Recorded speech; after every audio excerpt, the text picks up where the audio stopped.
안녕하세요. 매일매일 습관처럼 매일화법 정인영입니다. 자, 화면도 달라지지만 그 안에 이제 살짝 영상 삽입 같은 것도 좀 하는데요.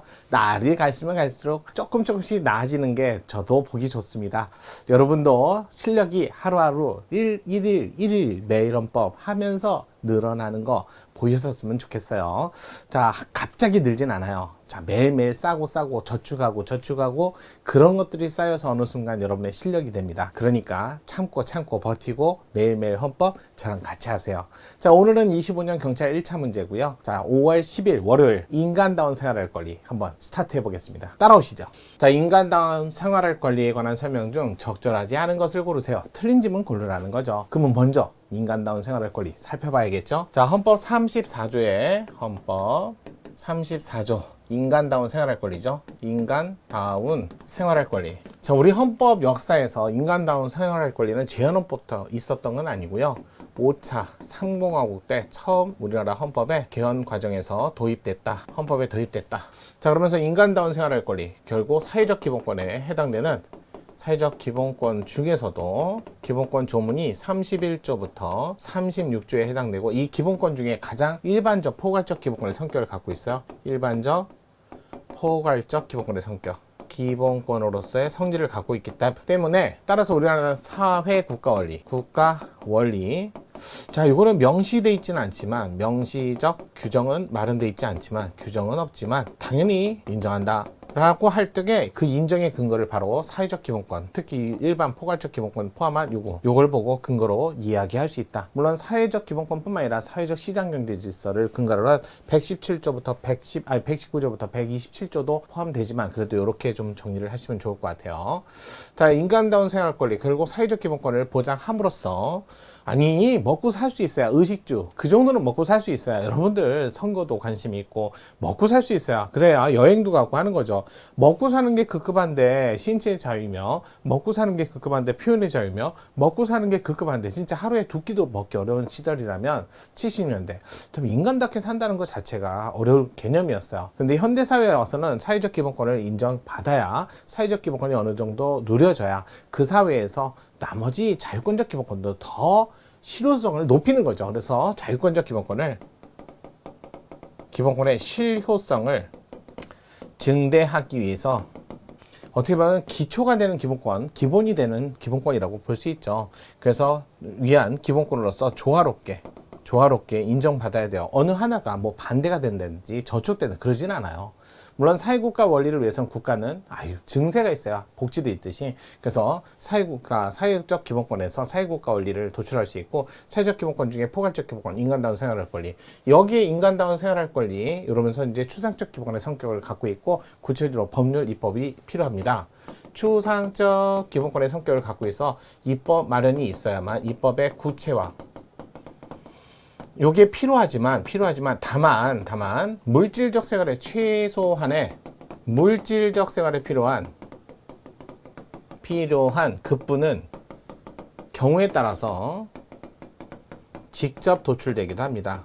그래서 요거 구체적 기본권의 성격을 갖는다, 이런 얘기 하는 거죠. 구체적 기본권.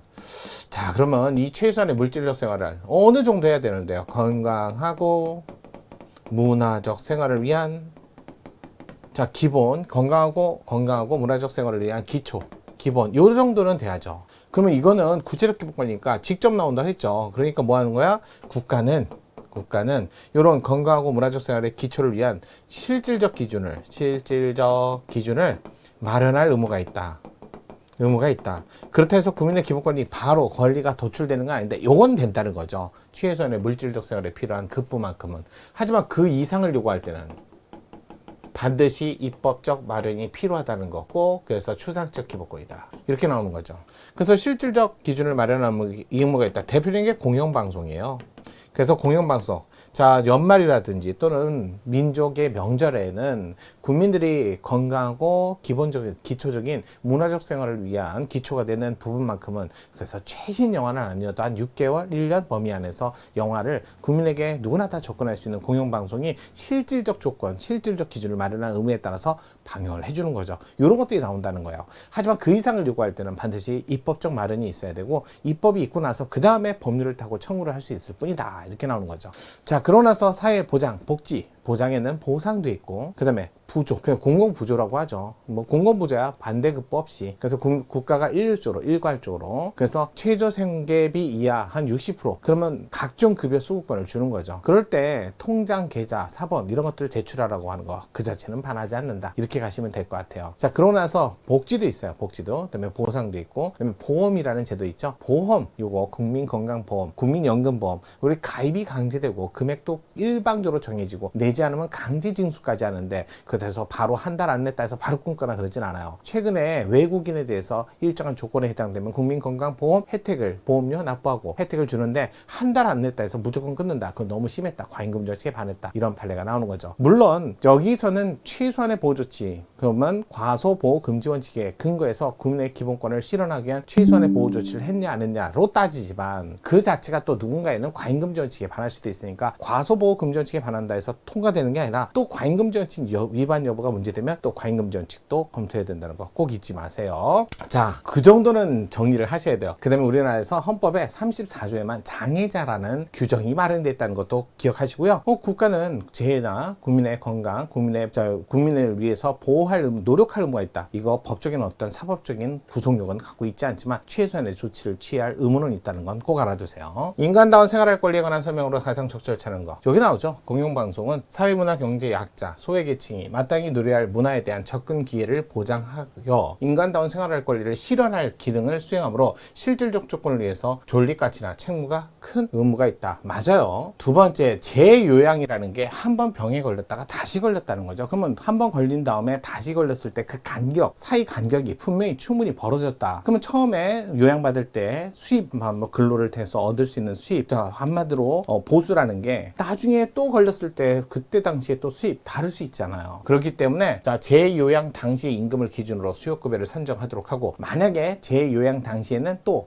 따로 근로를 하지 않는다면 최저임금 기준으로 휴업급여를 정할 수 있도록 하는 거. 재요양 당시 임금이 없으면 최저임금을 기준으로 휴업급여를 지급할 수 있도록 한 건 오히려 인간다운 생활 권리를 침해하지 않는다죠. 바로 2번. 이것도 최근 판례긴 하는데 어찌됐든 2번이 틀렸다. 요거 3번도 최근 판례죠. 교통사고. 이런 보험에서는 사고의 어떤 해결을 위해서 또는 치료를 위해서 보험 금액, 보험금을 지급하죠. 하지만 교통사고 당한 사람의 가족분들이나 그런 교육을 위해서 보험금을 지급하지 않았습니다. 그러면 치료를 받는 동안 아이의 교육은 누가 할 거예요? 어떻게? 교육비는 지급 안 한다고 했잖아요. 보험에서. 그게 문제가 되는 거예요. 보험금에서 교육비가 안 나오니까 아예 교육을 못 시킨다. 그럴 때 제출 상품을 만든 거죠. 만약에 이 아이가 18세 이후에 스스로 자력으로 돈을 벌어서 갚을 수 있는 전제가 된다면, 그래서 2천만 원 이하의 약간 대출, 그래서 교육비를 위한 대출을, 그러면 나는 18세 이후에도 돈을 벌 수 없는 상황이 될 수 있는 장애자라든지 중증 장애 이런 분들이라면 못 하잖아요. 더 어쩔 수 없어요. 이거는 혜택이고, 그 다음에 시스템 제도, 수익적인 것이고, 모든 것을 다 만족스럽게 만든 그런 대상은 아니었기 때문에, 따라서 유자녀에 대한 대출 규정한 자동차 손해배상 보장법 시행령에 유자녀의 경우 생계유지, 학업을 위한 자금 대출을 하는 부분인데,